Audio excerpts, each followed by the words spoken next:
Every citizen deserves to understand how their city functions and how to effectively engage with their local government. When residents have complaints, concerns, or suggestions for improving their community, knowing the right channels to use is crucial for meaningful civic participation. Recently, we had the opportunity to discuss these matters with Mayor Liang Chao of Cupertino, California, a Silicon Valley city known for its technologically savvy population. Our discussion covered the city's governmental framework, addressed common resident concerns, and examined several community building mayoral initiatives, including Cupertino Stories, Dance at the Plaza, the Juried Art Show, the Tech Icon program, and the mayor's regular coffee chat, all designed to foster deeper community connection and civic engagement. This is Ranjana Mehra from Cupertino TV Productions, and I invite you to join our conversation where every voice matters and every story counts.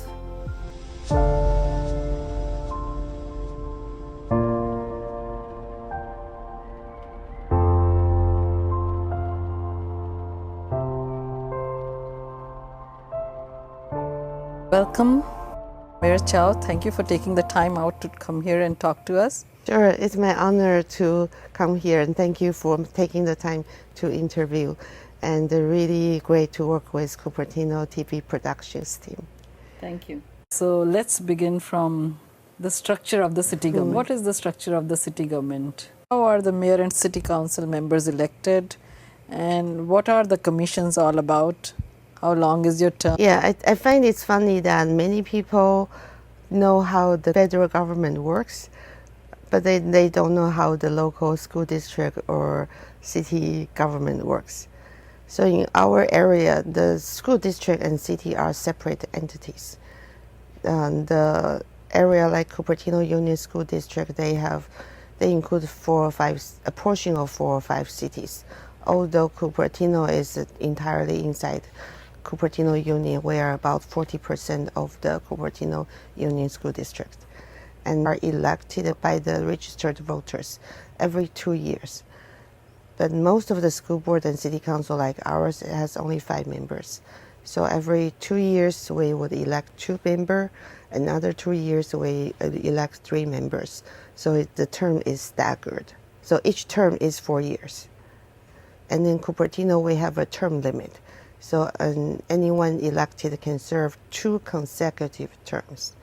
But if they have a pause, they can run again. Then for school board, they also is a 4-year term. Our school board doesn't have a term limit. So someone can be on the school board continuously for 30 years. Like Phyllis Vogel, I think she served 20 or 30 years. I was elected to the city council in 2019. Now I'm serving my 2nd term. And then each year, the council members elect 1 member to be the mayor. The mayor is only a 1-year term. Some cities like Sunnyvale, their mayor used to have 2-year term. So that I think you have more stability. I think 1 year is very short time to learn how to be a mayor. And once I learn how to do it, my term is almost over. Commissions are appointed by the city council to advise the council. Their terms are also 4 years. Usually we do commission interview around late January. The deadline is usually the beginning of January. And when we interview, we appoint someone, the term is 4 years. So we also try to do staggered term, 2 or 3 each time. But sometimes commission do resign. So this year, for example, now we have a vacancy on housing and a vacancy on public safety. And then we need to appoint an economic development committee. So I'm planning to do a mid-year interview to fill these vacancies. How do these different segments of the government govern the city? Commissions are appointed by the city council. We decide on, besides what we are already doing now, anything extra we would like to do. The council will have that discussion starting from about January. And then we finalize what additional things, for example, increase notification for development project. For example, one item for next year is services for seniors. Since we have many seniors that are aging at home, and what senior service, whether we can improve senior services in Cupertino. And then, so these are the kind of work program project we might do every year. We have that discussion, and next week, June 3rd, is a council meeting where we would adopt the next year's plan, including the work program, the capital improvement program, and the budget. So the recommendations from the commission Yeah, looked at. so for example, if it's a Parks and Rec Commission, they will first review the plans for different park master plan, provide their comment, and then the staff might take their direction, improve on. Then eventually that will be put on the council agenda. For Parks and Rec, they also help the council review the community grant. So we have a special community grant we give out to different organizations to host free events for the residents. The deadline for that is usually the 1st of February. And then the Parks and Rec Commission review the application, decide, prioritize, and decide how much to allocate to each organization. But the final decision is made by the council when we adopt the budget. That will be next Tuesday. Like Planning Commission, they will review some development project, then make a recommendation to the council on those projects. And so we have Backpath Commission, then they review Backpath plan and recommend those to the council. We have Technology Commission, and then they look at maybe potentially smart traffic signaling using technology. Then we have Property Commission, where they work with the sheriff and the fire department to look at how to improve public safety in Cupertino. We also have the Library Commission and Arts and Culture Commission. Yeah, so they also advise on their specialty area. I see. Does being at the center of Silicon Valley make any difference to governing the city, considering how technologically savvy and literate the citizens of Cupertino are? Yeah, we are really lucky. We have such a well-educated population. And therefore, ever since I got on the council in 2019, I have pushed to engage our commissioners more and empower them to be able to set their agenda, because we really can use their knowledge to advise the council.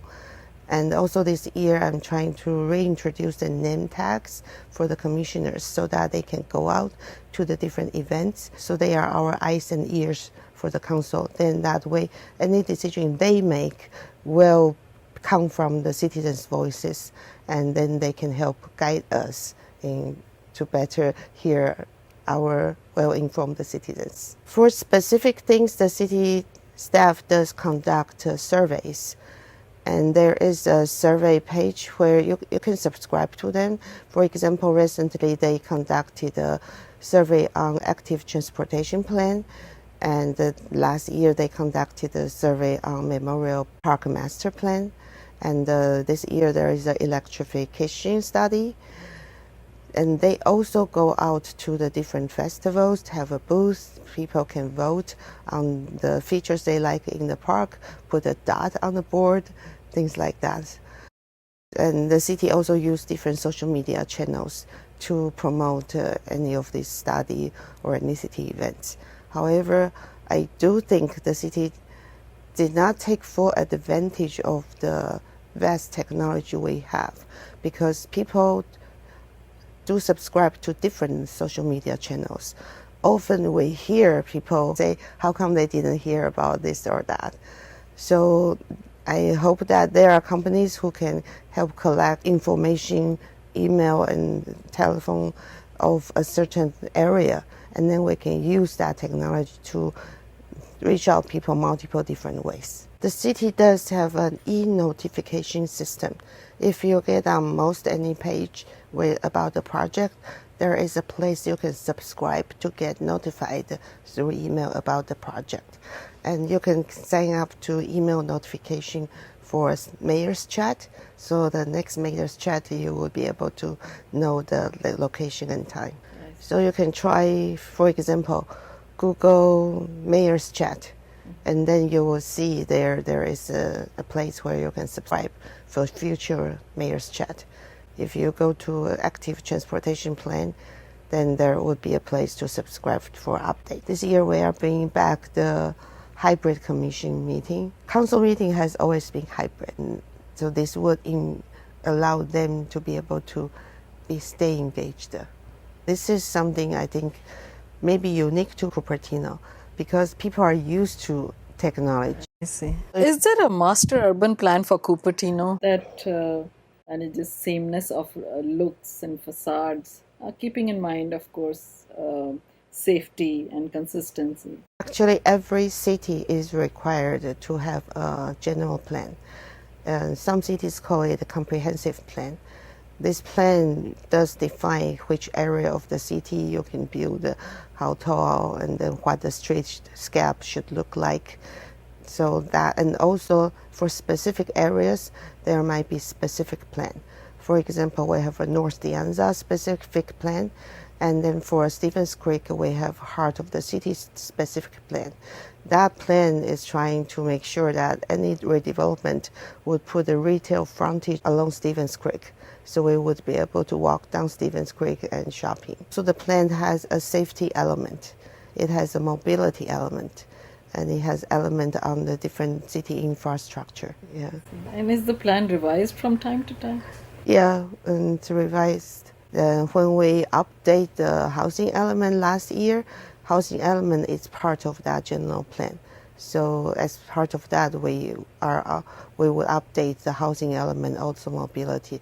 And this year, we are updating the safety element to comply with some state standards. What we don't have, though, like in Palo Alto, they have an architecture review board. So they actually review the architecture of each building to see if they meet the architectural requirement of the city. Maybe that's something we can consider, so there is a uniform look. Another plan that the city likely will be working on next year is an urban forest tree plan, so that I think Palo Alto is nice that they have a lot of times an entire tree that's the same type of tree with foliage cover. So maybe this is kind of plan we can say, okay, we decide this street is all this tree, that street is all that tree. We currently don't have that. Right now we have a tree list. Anyone can just pick a tree out of the tree list and play. So you don't really have that uniform look on each street. I see. Is there any scope for affordable housing in the Valco project? And let's expand that to when are we going to see Valco rise up from where it is right now? Many people ask that. I wonder about that too. They have been updating their plan. So last November, they submitted a third version of their plan. Affordable housing, initially when it was the Valco SB 35 was approved, that the requirement is 50% below market rate. So the 2,400 units, initially 1,200 will be below market rate. Although they are all like studio and one bedroom. So the third revision, because of state law change, they only need to provide 33% of units that's below market rate. So the number of units is reduced, but they added a few family-sized below market rate units. I think the last 2-3 years, there was a hold up because there is a lot of pollution from gas station and the dry cleaner underground. So their environmental cleanup plan wasn't approved by the county. So it was finally approved last year, and this year they are doing some, maybe like 100 trucks are going in to fill up the gap, because the third version of the plan, they reduced the parking from 2-story underground to only 1-story underground. So they had dug some dirt out, now they are putting them back in. Moving of dirt will come to a conclusion around July. Then I hope they will then start building. So there are no penalties for delaying the project? Each project approval, usually there is an expiration date, 3 years or 5 years. For Valco, they were almost going to expire, but Valco is a SB certified project, so it's streamlined. Only the staff approve it. The council actually has no authority of approving, and the state allowed them to extend the project duration. Could you tell for our viewers what is SB 35? It's a Senate Bill SB 35. The intent was to promote more below market rate housing. So if a project has 2/3 residential and 50% of the residential is for below market rate, that means it's for people who are earning like 70% of area basic medium income. Then that kind of project would be streamlined. So as long as they comply with all the general plan and city standards, then it would not require council approval. So the Valco was initially approved through that process. So is the state monitoring the progress of this project? Is that No, what you're state doesn't. The state just makes the law. The city staff just makes sure whenever they have a revision come that they review whether it complies with the current standard. The latest version is about 18, 19 stories tall. So I think their first version was taller, about 24 smaller tower, but now it's 18, 19 story, but it's a bigger bulk of the building. The reason it's that tall is because the standard in Cupertino, the general plan, did not set a height limit for Valco, even though it's almost every city, for every site, there is usually a height limit, a density limit, but it wasn't set because back in 2015, the council removed those limits in the hopes of working with developer, and then they would submit a plan that the council can then weigh in. At that time, council approval was required, but the state law removed the council approval requirement, and the council should have fixed the general plan to restore the previous height limit and requirement, but they choose not to do that back in 2017. That's why Valco is as big as it is. Yeah. We can do an entire program on this, and Yeah. still there would be questions. I mean, it has morphed from a living roof to no living Yeah. roof. But I understand this is something you inherited. True. It's been 10 years since Valco Shopping Mall was closed down. I wish that they could just kept the shopping mall before they decide finally what to do with the project. Valco wasn't really dying at the time. Valco has been generating about $1 million of sales tax for Cupertino, which means that they are earning about $100 million revenue every year. Even during the 2008-2009 economic downturn, it has been very stable, even up to 2014.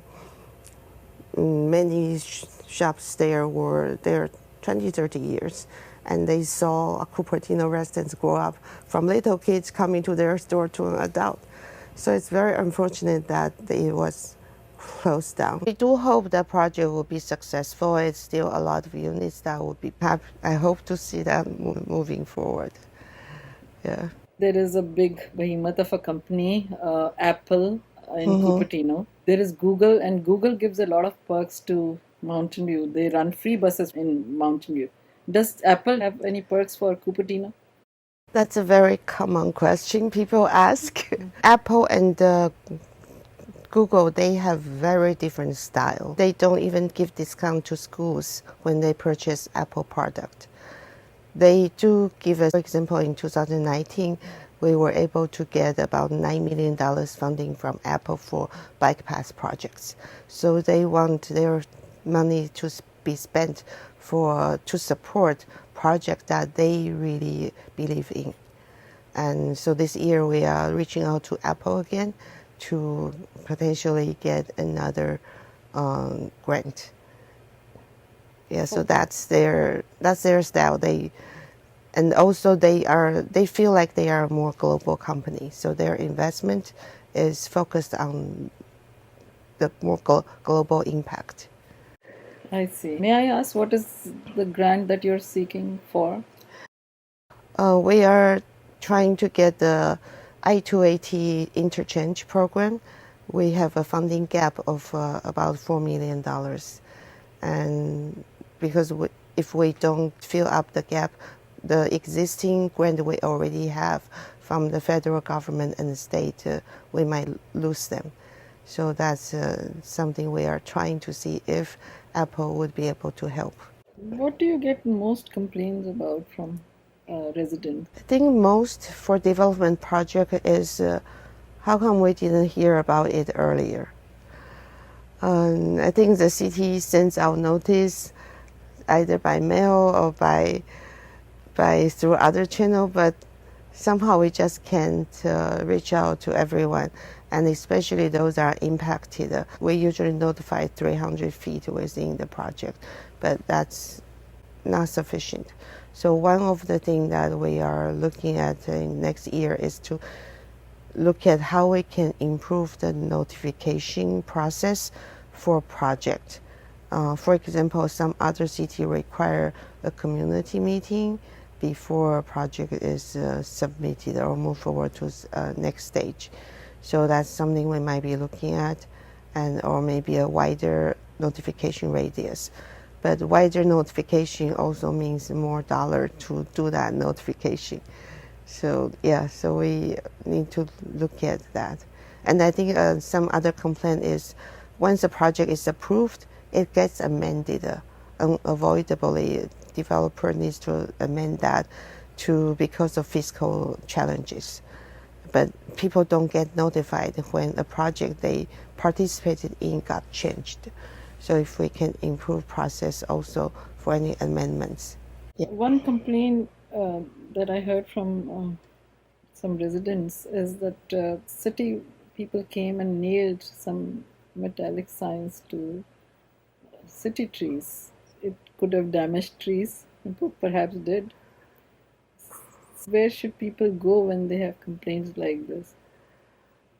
I think for this kind of complaint, it's best to write to City Council at cupertino.gov. Because it seems like to be a policy issue why we are putting name tags. And I think the city has responsibility to maintain some of the city trees.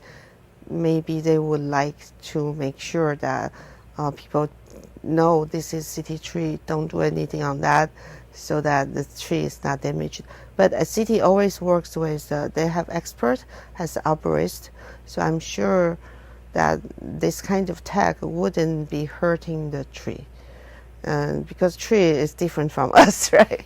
So I'm sure they have their study. But if you are concerned about the health of any street tree, maybe in your area or in another area, then you should use the Cupertino 311 app. It will automatically identify the location. Then you can file a complaint about this tree. It could be hurting because of other reasons, maybe not because of the tag, but maybe it needs attention from the city staff. So if everyone can notify us, that would be great. For example, it could be a tree that's overgrown, that's blocking a stop sign. Then that's a safety issue. So file a complaint. For example, the sidewalk might have cracks and some people might fall. Then please write to the city. What if I have some suggestions? If you have suggestion, then write to the city council. Yeah. We see patches of land all around Cupertino, and nothing happens. What is that all about? How will things change? It's all private properties, so not much the city can do. What I do personally is I take pictures of them, try to pass them to other people who might be interested. But some of the property owner, they do have their specific plan, so they are not in a hurry to even sell the property, because in this area, even when you do nothing, the property value does go up. So, and then when the interest rate is high, investing in redevelopment may not be the right time. So a lot of developers may decide, I'll wait for 2 years before I develop. So that's also possible. Any initiatives for community togetherness? I guess my main goal for this year as a mayor, I'm hoping to bring the community together by finding common ground in our love for Cupertino and why we choose to live here. A lot of recent history of Cupertino is created maybe in the 1950s and 60s when more people moved in, and those people helped shape Silicon Valley and helped create many companies. But their stories are not captured because we don't have a newspaper. So that's why I started the Cupertino Stories Project. I'm working with the California Science and Technology University. They have a team that's helping to convert audio-video story to text. We want stories about people, about business, about organizations. Seems to me you're really passionate about this project. Yeah. Besides the Cupertino Stories Project, I like dancing. We have a really great plaza in front of the library. I hope to dance in the plaza. And we had one event in April. We have had dances from Taiwan and India. And also you can do an American music. We will have a second one coming up in June, on June 8th. And then again, we will have different type of dances. We will have teachers who will teach you some simple moves that it's easy to follow along. And we have also a volunteer who's mentioned that Cupertino doesn't have our own art show. So I thought as long as they would like to organize, I'm happy to support. Then upcoming this Sunday, June 1st, to interview 2 Cupertino entrepreneurs. That's organized by an organization called Tech Icon. They do podcast interview. So as long as they would like to organize this, I support as mayor's initiative. Mostly it's all done by volunteer, taking very little city staff's time except providing the facilities. Do you have an ask from Cupertino residents? We always want Cupertino residents to be more involved. And because if they don't tell us what is not working, we cannot improve. And if they don't tell us what is the best way to reach them, maybe we are not reaching them in the best way possible. Your suggestion help us improve our process. I do want people to pay more attention, subscribe to Cupertino Sing, which is now the city online magazine, and subscribe to e-notification. All of the Cupertino residents, you pay taxes dollars. Your tax dollars support the city government. If you want the tax dollars to be spent the way you see fit, you must provide your voice to the city. Thank you so much Thank for you. coming here, Mayor. Yeah.